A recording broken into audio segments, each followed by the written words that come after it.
जय श्री श्याम भक्तों, आज है बैसाख की पूर्णिमा और आज हम बैसाख पूर्णिमा की कथा का स्मरण करेंगे। आज है बुद्ध पूर्णिमा के नाम से भी इसे जाना जाता है। हमने 1 महीना कथा का स्मरण किया, भगवान विष्णु के पूजा की और आज है पूर्णिमा, यानी कि आज के बाद जो है जेठ का महीना शुरू हो जाएगा। अगर आपने अभी तक भी स्नान दान कथा का श्रवण नहीं किया है तो आप आज भी सुन सकती हैं। 1 दिन का पुण्य भी जो है हमें खूब सारा मिल जाता है।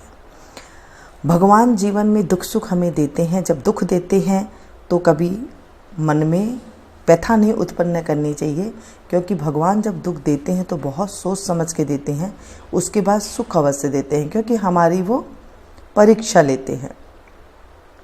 तो आज हम बैसाख मास की जो हम पूर्णिमा की कथा सुनेंगे वो भगवान विष्णु को अति प्रिय है।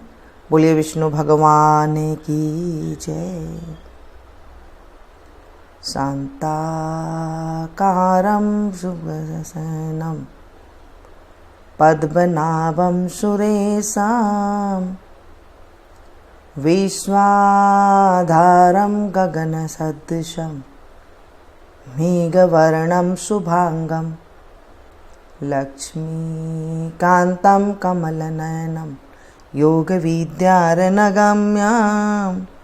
वन्दे विष्णुभवहरं सर्वलोकैकनाथं। मंगलं भगवान विष्णु मंगलं गरुड़ध्वज मंगलं पुंडरीकाक्ष मंगलाय तनोहरि। बोले विष्णु भगवान की जय। एक समय की बात है, किसी गांव में एक लकड़हारा अपनी पत्नी के साथ रहता था। दोनों बहुत गरीब थे, इसलिए लकड़हारा रोज जंगल जाकर लकड़ी लाता, काटता और उसे बेचा करता था। जो भी रुपये मिलते थे उनसे वह अपने घर का खर्च चलाता था। लकड़हारे की पत्नी बहुत ही धार्मिक थी और वह नियम से सारे व्रत किया करती थी। हर पूर्णिमा के दिन स्नान और दान भी किया करती थी। इसी तरह बैसाख का महीना शुरू हो गया और वह बैसाख का महीना शुरू होने पर हर रोज नदी में स्नान करके आती और नियम से विष्णु भगवान की पूजा करती, भोग लगाकर आरती किया करती थी। वह नियम से आंवले, केले और पीपल के पेड़ की पूजा भी किया करती थी। वह बैसाख के पूरे महीने में पक्षियों को दाना और पानी देती थी और चींटियों को शक्कर भी खिलाया करती थी। दोनों बहुत गरीब थे, लेकिन दोनों भगवान विष्णु में बहुत ज़्यादा श्रद्धा रखते थे। बैसाख का महीना समाप्त होने को आया। इस महीने लकड़हारे को लकड़ियों के बहुत ही कम दाम मिले। उदास था वो, क्योंकि लकड़ी बेचकर जो भी पैसा मिलता लकड़हारे की पत्नी उसमें से कुछ पैसों से दान जरूर ही किया करती थी। अब लकड़हारे की पत्नी परेशान होकर सोचने लगी कि इस बार तो लकड़ियां बहुत कम दाम में बिकी है। अब मैं पूर्णिमा के दिन किस तरह दान करूंगी और 5 ब्राह्मणों को भोजन किस प्रकार से करवाऊंगी।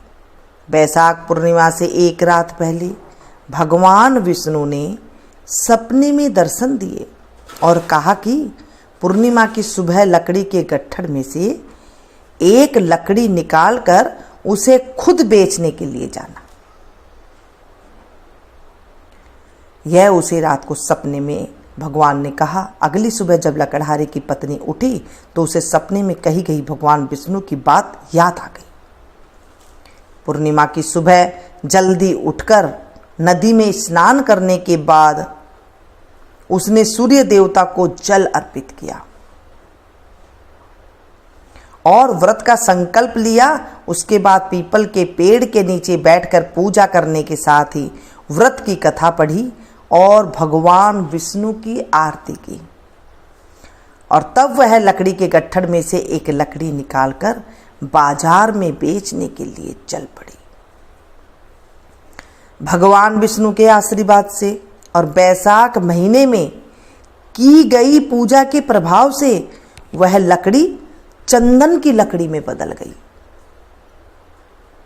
इस तरह बाजार में पहुंचने पर उसे चंदन की लकड़ी बेचने से इतने पैसे मिल गए कि वह भगवान विष्णु को चढ़ाने के लिए फल और साथ ही 5 ब्राह्मणों को भोजन कराने और दक्षिणा देने का इंतजाम कर पाई। इतनी भगवान की उसके ऊपर कृपा हुई, क्योंकि उसने बैसाख का पूरा महीना स्नान किया था। घर आकर उसने 5 ब्राह्मणों को अपने घर पर बुलाकर उन्हें भोजन कराया और उन्हें दक्षिणा दी। 5 ब्राह्मणों उसे आशीर्वाद देकर विदा हो गए। उधर रोज की तरह लकड़हारा जब बाजार में लकड़ी बेचने पहुंचा, तब उसका पूरा गट्ठर चंदन की लकड़ी में बदल चुका था। यह सब भगवान विष्णु का ही आशीर्वाद था। बाजार में एक जमींदार ने बहुत ऊंचे दाम देकर चंदन की लकड़ी का गट्ठर खरीद लिया और लकड़हारे को उस दिन चंदन की लकड़ियों के बदले बहुत सारे रुपये मिले और वह बहुत ज़्यादा खुश था। इसी तरह लकड़हारे और उसकी पत्नी की गरीबी हमेशा हमेशा के लिए दूर हो गई। उनके दुख के दिन हमेशा हमेशा के लिए दूर हो गए। हे हरि, हे श्री हरि विष्णु, हे मेरे प्रभु, हे मेरे परमात्मा, जिस तरह आपने लकड़हारे और उसकी पत्नी पर कृपा करी, उस तरह इस कथा को सुनने और सुनाने वालों को, सभी भक्तों पर और हुंकारा भरने वालों पर अपनी कृपा बनाए रखना। हे मेरे प्रभु, हे मेरे विष्णु भगवान, इस कथा में अगर कोई गलती हो गई हो तो अबोध बच्ची समझकर माफ कर देना। अधूरी है तो पूरी करना, पूरी है तो स्वीकार करना। आज हमने बैसाख मास की पूर्णिमा तिथि की कथा का स्मरण किया है। ये बैसाख की पीपल की जो कहानी है, इसे सुनने से हमारे जीवन से दरिद्रता का नाश होता है और हमारी मनोकामना पूरी होती है।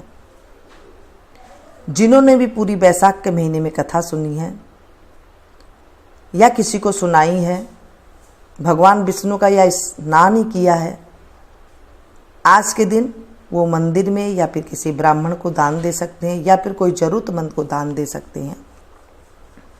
दान की सामग्री मैंने आपको बताई थी।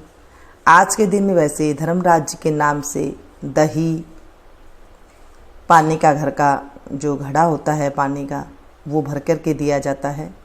फल दिए जाते हैं, जितनी श्रद्धा हो आप कर सकते हैं। फल अवश्य रखें। एक सीधा दान दे सकते हैं, सीधे में आटा, दाल, नमक, चावल, सब्जी, ये सारी चीज़ रख करके आप भगवान विष्णु का नाम लेकर के उसे मंदिर में दान दे सकते हैं। इस तरह से जो है बैसाख का महीना जो हमने सुना था, उसका फिर हमें पुण्य प्राप्त होता है। बोले विष्णु भगवान की जय। इस कथा को आप आज भी ज़्यादा से ज़्यादा शेयर कीजिएगा, ताकि आपको भी कथा सुनाने का फल मिल सके और भगवान विष्णु की आपके ऊपर भी कृपा मिल सके। अब हम विनायक जी महाराज की बहुत ही छोटी सी कथा का स्मरण करेंगे। विनायक बाबा रंगा चंगा, बिंद्रावन में फिरे सुरंगा, पोत बहू की राबड़ी, नवासी बहू की खीर, मीठी लागे राबड़ी, खाटी लागे खीर, सड़सड़ करती साड़ी दीजो, बड़बड़ करती बांदी दीजो, घर मोकलो घर साख लो, राजा को सुराज रानी का सभाग, राजा को सुभाग रानी को सुभाग, सीता को सुहाग बैकुंठ का बास। बोले विनायक जी महाराज की जय। हे विनायक जी महाराज, हमारे ऊपर कृपा बनाए रखना। हे विष्णु जी भगवान, हमारे ऊपर कृपाएं बनाए रखना। मेरे परिवार पर कृपा बनाए रखना। इस तरह से कथा का स्मरण करें। मिलती हूँ फिर से एक नई कथा के साथ, नई जानकारी के साथ। तब तक आप लोग देखते रहिए।